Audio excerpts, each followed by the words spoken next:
Anytime. This team getting that paint.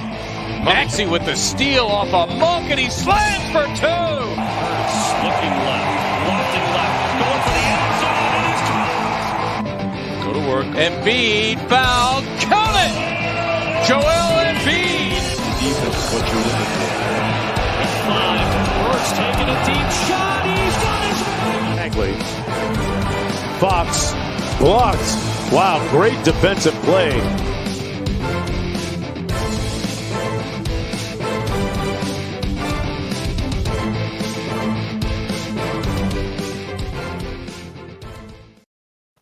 Wow, we're going to have to add some Jalen Hurts versus Denver Broncos to that intro. What a performance from my man Jalen Hurts last week. But guys, welcome to Party on Broad. Today, we are breaking down the Sixers after 15 games, talking about the best and the worst and everything in between. Guys, if you're new to the channel, be sure to smash that subscribe button. If you're watching us live, and I hope you are, please comment. We've got a 6-pack of questions that we're going to just really deep dive into what we have seen so far. Joining me, he is the legend over there, my man Rob Lange. Follow him on Twitter at Philly_Madness. What is that, Rob? Dives, you said it the other day, man. Me and you haven't talked Sixers, I feel like, in forever. So I'm pumped, man. I'm fired up to talk about them. I know it hasn't been pretty as of late, but I think you got to take everything into consideration right now with this team. Absolutely. I mean, my God, COVID blew through the locker room. Danny Green's hamstrings. Just breathe easy. Let's not judge this team too harshly at 8-7. Man, fuck, man. I said it like a week or two ago. And I wasn't kidding, and I meant what I said. Like, I wish I had like an extra flux capacitor to throw into my DeLorean and just skip like 2 weeks from now. It is going to be tough. It's going to be really tough.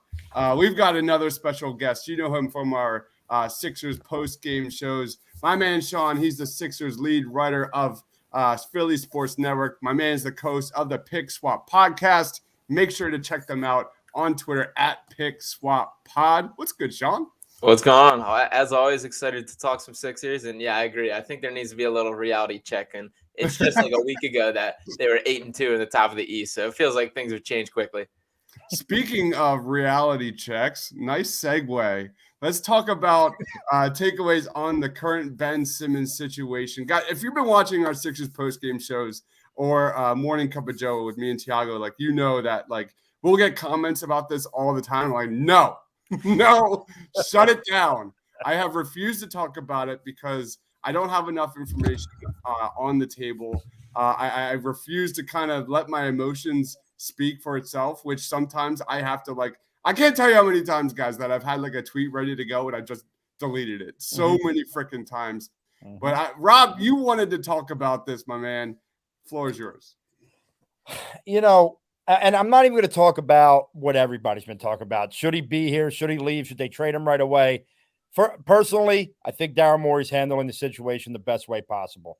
You wait until you get something that you feel is going to benefit your roster for Ben Simmons. But what I really want to talk about is the disgusting display by Rich Paul last week. Now, 3 days after Lane Johnson comes forward with all of his mental health issues, we hear that Ben Simmons is battling that. He talks to the team. He's not mentally ready.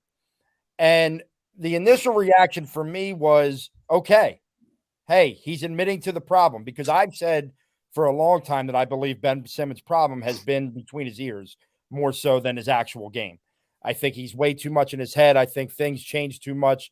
He's had everything gift wrapped for him his entire career. But my issue is this. My issue is with Rich Paul. Because what Rich Paul did was he made a mockery of something that's very serious to the country. And personally, it's very serious to me. And that's mental health. When he came out with those comments that the Sixers are forcing him to play. And it's just a money grab for Rich Paul. And it's clear as day. Now, listen, look, it's a little personal, but I don't even care. So obviously I haven't been on as much in the last year as I had been on previously. And a lot of that is because I've been dealing with my own mental health. I've been dealing with my own anxiety. I've been dealing with my own depression. So I feel like, as someone who has dealt with this, that I talk on it from a stance of, how dare you, Rich Paul, use mental health as a money grab for a guy that just signed a contract last year for over $120 million. That to me is so disgusting that you would go to that level and continue to play that. And like I said, I'm not saying that Ben Simmons doesn't have some sort of mental health situation, but the way Rich Paul did it, it's a money grab. And that to me is shameful. It's disgusting. And the NBA should really crack down on him for that, because it's in this world where people are finally starting to look at mental health as a thing of don't be embarrassed, get the help you need, talk to the people you need to talk to. For you to use it to gain for financial gain is a disgrace. And that's really what I wanted to talk about with it, because as I said, as someone personally affected by mental health, that to me is one of the most disgusting things I've seen from a sports agent. And that's saying a lot. Mm-hmm. Yeah, really. I agree with everything Rob said there. And I mean, I've had issues with how Rich Paul has handled this whole thing from the start, dating back to tying Tyrese Maxey in there, and everything that he's done. There's been like questions about on my end, and to make a joke of that is extremely insulting and just not a severe issue that shouldn't be happening. And then just there's a lot of big issue like ideas that are being captured by this Ben Simmons when we think about like the contract structure and that being negotiated in good faith and how much power has shifted to the players. And I've had an issue with how much power is in Rich Paul's hands for quite some time. So there's a lot going on. It's frustrating. It's a complete mess, and it sucks for both sides that it's gotten to this point. But I agree that Daryl Morey's doing the right thing, and unfortunately, I think we're in it for the long haul on this one. No question. No question. Ben Simmons has always had to get on the court. There's nowhere around that. Like, it's always been that, and it's just shocked. I'm just shocked that one side of that is actually surprised about that, and it's just a hot mess. Just a hot mess. Let's roll on to our next topic here. After 15 games, blank has impressed me most about the 2021-22 Philadelphia 76ers. I got two here. I will let Sean go first. I'll see how this goes. So I went with a word here. All I said is competitiveness. Nice. Throughout this year, like dating back to the beginning of the season, it felt like we didn't talk about this team whatsoever. It was all the off the court stuff, the Ben Simmons stuff, everything. And the guys that showed up, the guys that came to play, they've been nothing but focus and take care of business. And like I said, they started 8-2, first in the East. It's disappointing that this recent stretch has happened with COVID and injuries and just kind of the record taking a step back in that direction. But this team has showed up and take care of business. So I've been impressed how much they've competed on a nightly basis. Just to kind of like piggyback off of that too, they've had some fun games, even when they shouldn't have been fun. Mm-hmm. And knowing how like just the collapse of last year's playoffs went, there is something to be said about that, because actually like it took me literally until the week or the month roughly, but before the Sixers season started, I wanted nothing to do with this. I was like still in NFL draft mode. It took me a while to like really get into this Sixers season, and they have had their moments of entertainment. Rob, you're up. I'm going to say after 15 games, the team camaraderie, and it's kind of like what Sean was saying. Like, listen, the amount of like hoopla around this team in the offseason was horrible. And a lot of teams faltered at that, and they don't play well. Now, I know what their record says now, but pre-COVID, 8-2, winning some games, and even in this 5-game losing streak, the game against the Bucks, they were in it for basically the entire game. They fight, man. They fight. They have not allowed the outside distractions to distract them. Like everyone said, you can't keep Ben around because it's just going to distract the team. It hasn't. They've done such a good job of being together. It's really a shame that COVID hit, because they were playing so well. And honestly, outside of last night's loss, where they just got smoked, every game in this losing streak, they've been right there. They've been fun. Think about the home and home they win with Chicago. They win both, they win those games. I mean, it's been really impressive how they've been able to stay together. And I think that goes to the vets. I think Joel Embiid has become a leader. I know people hate the guy, but Danny Green is huge for that locker room. And I think the hate's a little misguided. I think people just, if the guy doesn't hit every three he takes, he's the worst player in the world. But yeah, I'm just been impressed with how this team is stuck together. Danny Green's numbers are such an enigma. Like eye test, like he does struggle on the court. Like he's had his numbers are good, at least like in some analytics, but like he's had a lot of big misses. I think that's what fans remember the most about Danny Green, like big moment, fourth quarter, wide open threes, and he just bricks them. I'll go for me, Tyrese Maxey's shooting. Tyrese Maxey's shooting has been absolutely outstanding because everyone knows this guy's terrific at the rim. 54% last year, 74% plus at the rim this year. Again, small sample size. But you talk about him outside of 10 feet, which is what you want to see him grow and grow and grow. He's shooting 44+% this year, 88 attempts. Last year, 38%. He's shooting 42% from three this year, 30.1% last year. And he's taken nearly double the amount of 3-point attempts per game this season. Then you go like into like beyond how he's impacted the game beyond the shooting, like his ability to limit turnovers and impact the game beyond getting the ball in the basket. He's got 21 turnovers in 536 minutes this season. In the 3 games that he's scored 10 points or less, the dude is a +10 with a positive net rating. And what's crazy about Tyrese Maxey's numbers, and like we've kind of been gushing about him during the postgame shows so much, the dude's per 36 numbers are literally almost the exact same as last year. That is awesome. Like there's some numbers like offensive rating that they're definitely taking a leap up, but you look kind of like across the board, they're all the same. This is who Tyrese Maxey is. The data does support that. So this is that huge breakout year that we're seeing from Tyrese Maxey. And I want to like give a little nod to the Andre Drummond, George Niang duo off the bench. There's just not enough words to express like how important these additions have been to the roster this year. George Niang has been a positive on the court in 10 of 15 games this year. And most notably, you see the fit next to Joel Embiid. It's no secret that the Sixers go with Joel. As Joel Embiid goes, so does the Sixers. George Niang and Embiid have a team-leading 27-point net rating when they're on the court together, 63 minutes. We've seen multiple times when Niang is on the court in the fourth quarter. I think that is definitely a storyline to watch as we push forward and they eventually make the playoffs. On the other end, you've got Andre Drummond, who has been a force and has made some real impressions with his passing. You look at when Niang and Drummond are on the court together, 156 minutes, 120.2 offensive rating, a 16.5 net, which easily makes that duo the best on the Sixers with significant minutes. So, this team clearly has some roster shaping to do, mostly like to get the ball out of Shake Milton's hands. That's got to stop. But you see kind of where they're going to add pieces here on the bench, in the starting lineup, move Tyrese Maxey. I don't know what they're going to do, but those two have been outstanding. There's an easy way to take the ball to Shake Milton's hands.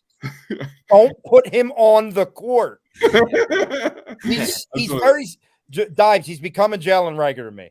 Oh no! I can't watch him. He reminds me really bad. He reminds me of like a veteran point guard that's like lost a step, but he's like 24 years old and supposed to be in the prime of his career. It has to stop. Yeah. Oh my God. But yeah, it is what it is. I love Shake too. Like I love the dude. I've got to interview him a lot down in Delaware. It just sucks. It just sucks. Yeah. All right. Let's move on to the other side. After 15 games, blank has me most concerned about the Sixers. Let's go to Rob first. You're up, Rob. Look, I love what Tyrese Maxey's doing, and I'm a huge fan of the kid. I love everything about him.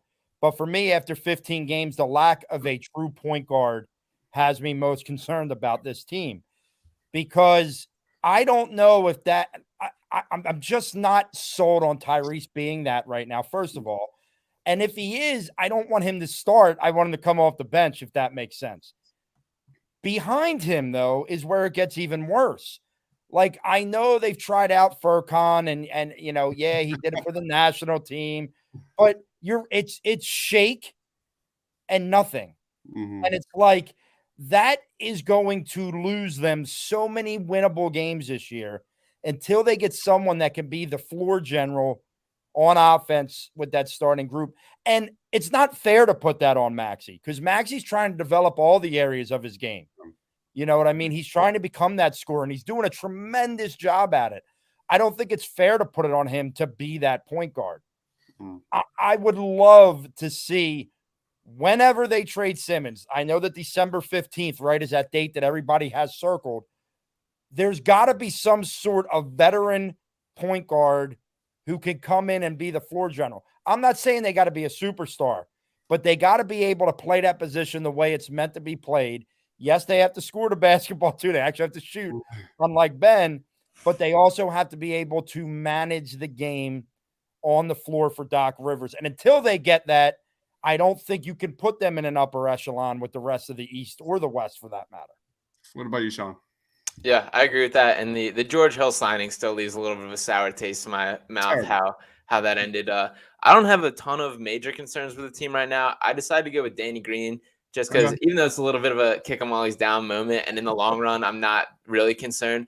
But I just want Danny Green to settle back into being Danny Green and just sitting in the corner, shoot threes, do your thing. Do what you're best at. The putting the ball on the floor, dribbling a little bit.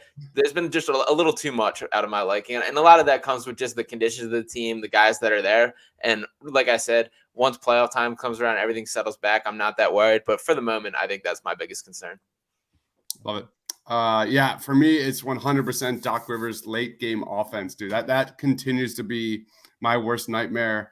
The ball movement continues to die in the fourth quarters. You look at the Sixers, they're top 10 in passes made per game this year, yet they're 7th worst in the league in assists per game in the fourth quarter. You look at clutch situations so far this season, they have 5 turnovers to 8 assists, and the team is a minus 16 in clutch situations. That is kind of awful, especially considering last year. Like, I know COVID hit and stuff, but like this team was goddamn solid, especially defensively late in games. And a lot of that is attributed, sorry guys, to Ben Simmons' defense. But you look at kind of that plus minus rating. They're 6th worst in the NBA in the fourth quarter. They don't get to the free throw line. They have the 4th worst free throw rate in clutch situations.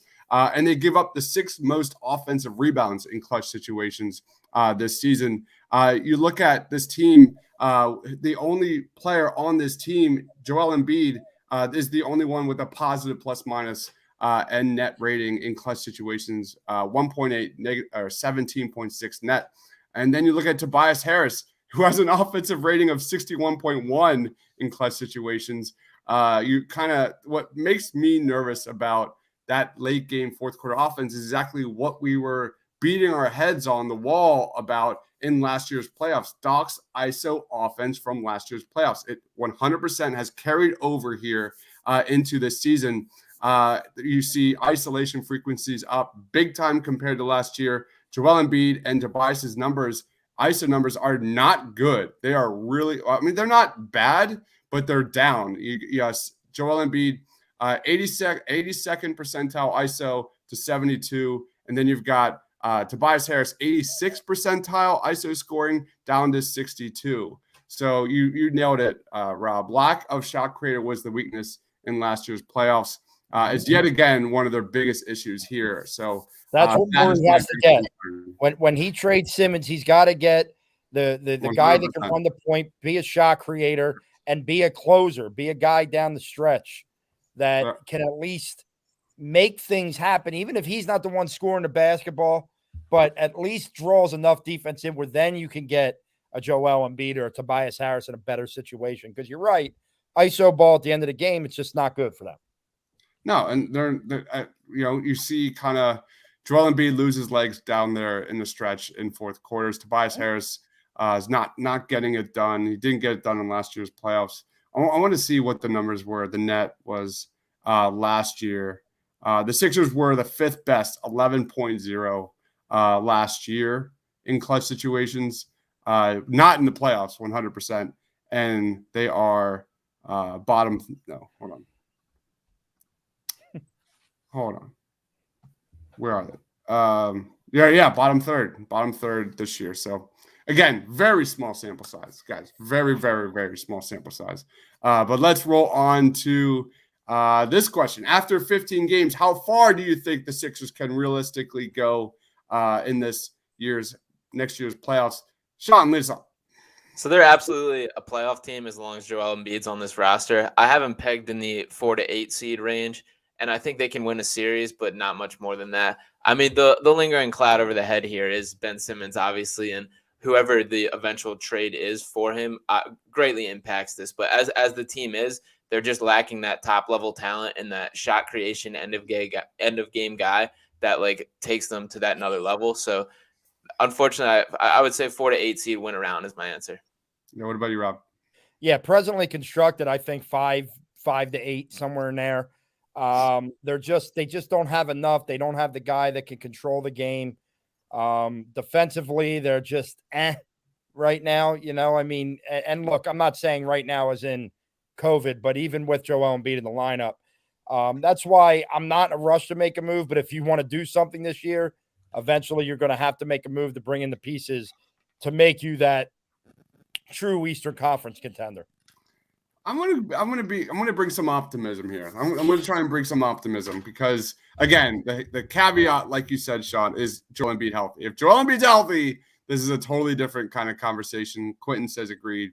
5 to 8 seed. And I agree wholeheartedly. I think they'll probably win around and they're similar exit compared to the last couple years. But the bad news is the Sixers' main starting five have only played 6 games together this year.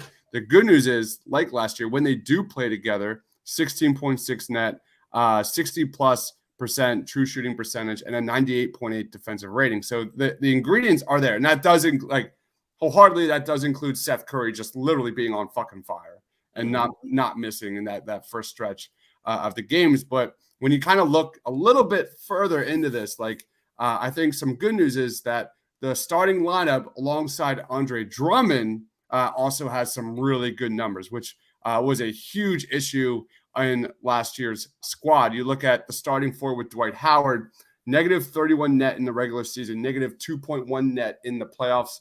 This year, they have an offensive rating of 119.2 with the starting four and Andre Drummond. So I do think there is something there that they could potentially work with and not have those collapses in the playoffs. So here's hoping. I'm hoping that they don't have these major issues coming off the bench like they did last year, especially when Dwight Howard came in and he especially shared the court with Ben Simmons. So go ahead, Sean. And a little more optimism. A simple trade, and this changes in such a large margin. If they get a guy that fits the pieces, a guy that can distribute, can be the closer, and just fill the cracks that really this team needs, they're right back in that championship contention. So it really is a one move away that could fix it. It's just sitting back and waiting for that move to be available. 100%. Next question is, who is your way too early Sixers MVP this season? I'll say the person who made those City jerseys. Because that's all I've asked for Christmas so far. I got one on its way. I was in my office. It was probably 9:30, 10 o'clock in the morning on the 15th. And I get an email. I'm like, oh, let me go on. And I bought my wife a hoodie and I bought the jersey. They're supposed to be here by the 19th. I'm super. And look, I'm 37 years old, man. I should not be buying jerseys, but I friggin' love that jersey. I did show a little bit of caution because I really wanted to buy the pants too. I was like, I cannot spend $135 on a pair of sweatpants. Do you see how much that hoodie costs? There's a hoodie there for $250. Yeah, no. I bought my wife the one that was not that much. It's like 55. It's sexy as hell, though. It is so nice. Whoever made that City jerseys is finally a Philadelphia team has the alternate jersey that we love outside of the powder blues for the Phillies, which are always classic. Yeah. But for real though, Seth Curry is 100% the MVP. 66 plus true shooting percentage, 63 plus % effective field goal percentage, 53 plus % from three in the catch and shoot. All of his shooting numbers are up. 83rd percentile as a ball handler in the pick and roll. I don't even know where this offense would be without Seth Curry right now. They've lost 5 in a row, but it would be a lot worse, especially early on with Joel Embiid and no Tobias Harris and so much going on with this roster. So Seth Curry, what about you, Sean? Yeah, I think it's absolutely Seth Curry. I mean, 15.4 points per game, 46.5% from three, on 5.1 attempts per game, and just career highs in minutes played, field goal attempts, 3-point attempts, 3-point percentage, free throw attempts, and rebounds. It's absurd the numbers he's putting up, and just the way he's replicating it is just insane. Like, these are kind of flash in the pan numbers that he just keeps coming back with, and to have so much thrown on his plate, like he's handling more this year than he ever has in his career, and he's just taking it in stride, no issues. And when we traded for Seth, I really believe that he was such a great statistical shooter, just about how smart he is with the shot he takes. Like, he rarely forces and does this, but you see him taking on more, and the numbers are still backing it up. So I've been so impressed with what he's shown. And I don't understand. I get there's limitations to his game when we think about defense, and he struggles against more athletic defenders, but and especially guys with big wingspans. But it blows my mind how long it took for him to kind of find his lane in this league and the way he bounced around. So I'm so grateful that the Sixers have Seth Curry, Josh Richardson, and a second-round pick for him. He might go down as an all-time trade. So I'm just happy he's here. Yeah. Yeah. What about you, Rob? Yeah, I mean, and sneaky how well he gets to the basket. Look, I could go with Seth Curry too, but just since both of you did, I'll pick somebody different. And I'm going to go with the guy we talked about earlier, and Tyrese Maxey. And from the standpoint of so much has been asked of this kid in year 2, and he's really answered the bell. I mean, outside of that first Knicks game, and I'll be honest, I didn't watch the late night drubbing they took last night, but he has answered the bell. He's not afraid. He goes after it. He tries as hard as he possibly can on the defensive end. I just love everything he brings to the table. And I am going to love him even more when he doesn't have to take on such a large role. I think he becomes an even better player when he doesn't have to do those things. But just because look, we all had hopes for the kid, but I think he has surpassed almost everyone's expectations in the early part of the season. And for that, that's why, listen, I kind of agree with both of you. I'd probably give it to Seth, but if it was another guy, it would absolutely be Tyrese Maxey. It's been really hard to pinpoint a comparison for Tyrese Maxey. Like I agree, Rob. Like coming into this year, I was really nervous that we were like, putting a circle peg in a square, and he's not a pure point guard, and we're having way too high expectations for him, and he's blown them away.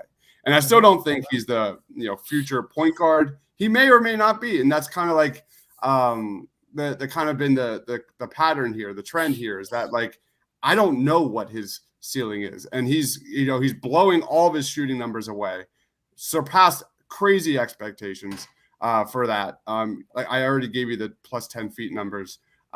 He's showing you that the one play he had last night against Utah where he just confidently pulls up over a screen and hits the three. Like, he's doing that more and more and more as the season has progressed.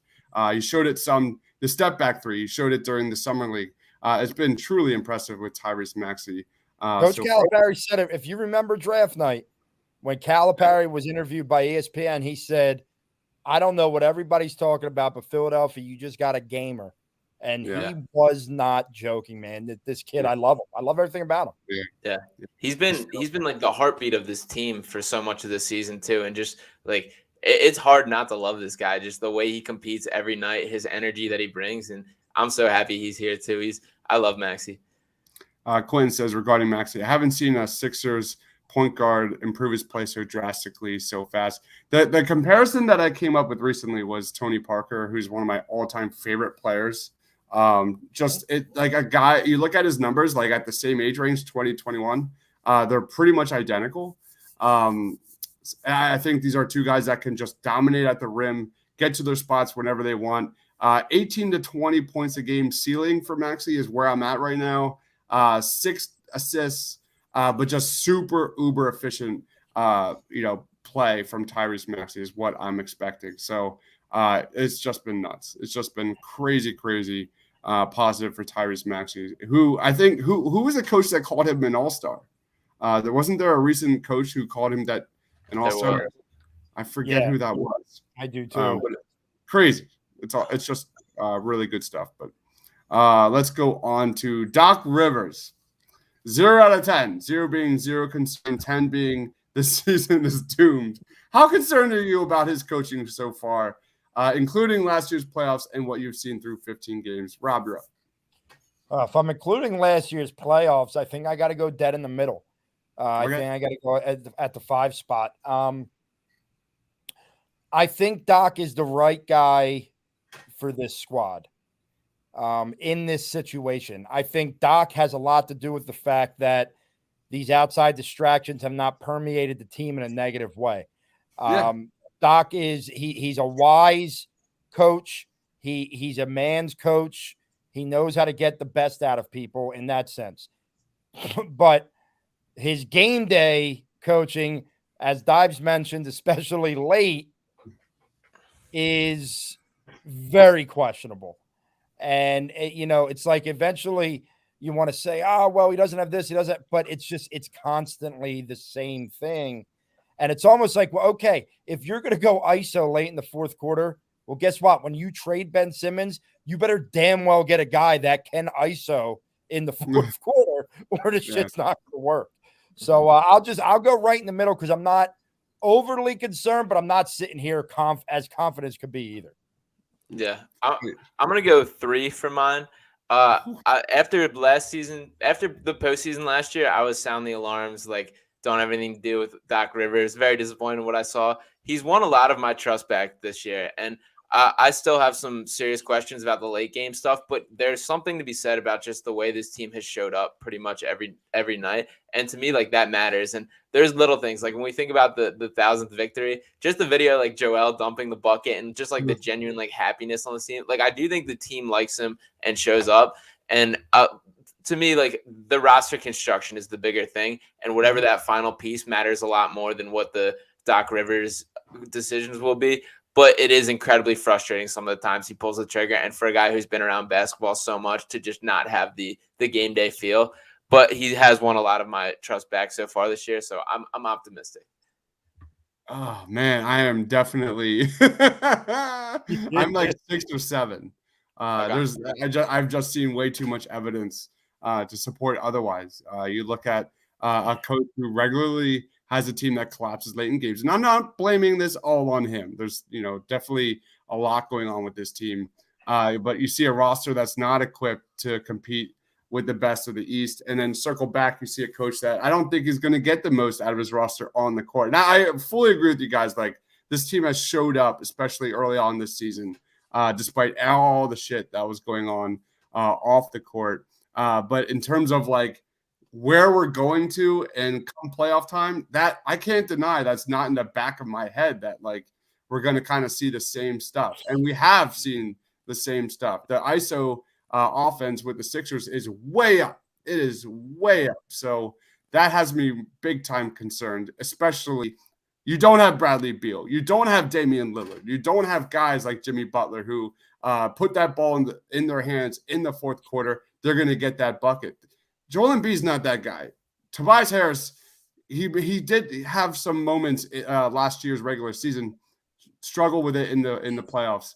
I'm just really concerned that like Doc is trying to put his offense into play, but it's just not the roster to do it. So I'm getting that 6 or 7 range. Any counters to that, guys? I mean, I agree with your, I guess, thesis here. I like at this stage of the season, I'm pretty happy with what I've seen. And like, for the direction of the team, we're still not in that full out championship contender until a trade has been done. So to me, like, to me, what matters most is keeping Joel happy. And I think he genuinely likes Doc Rivers. So at this stage, like, I'm cool with it. So, but you 100% have valid points there. Really well said about the Joel Embiid piece. Any touch on that, Rob? Yeah, I mean, look, I see the concern. I'm not ready to go to that concern level yet because I don't think we're looking at a finished product. If, and listen, I know last year's playoffs, Doc deserves some of the blame as well. But I mean, when you have your starting point guard not shoot the ball in the fourth quarter for 3 or 4 straight games, it's going to be really hard to win. It's going to be really, really hard to win. And I want to see him with a legitimate point guard who will shoot the ball. And, I would love to see him with a legitimate fourth quarter killer. Now, will that come in this trade? We don't know that. But, I need to see this team fully built before I sound an alarm on Doc Rivers. Let's go to some comments quick. Diverse says definitely Tony Parker. Quinn says his comment wasn't a dig at Brick Simmons.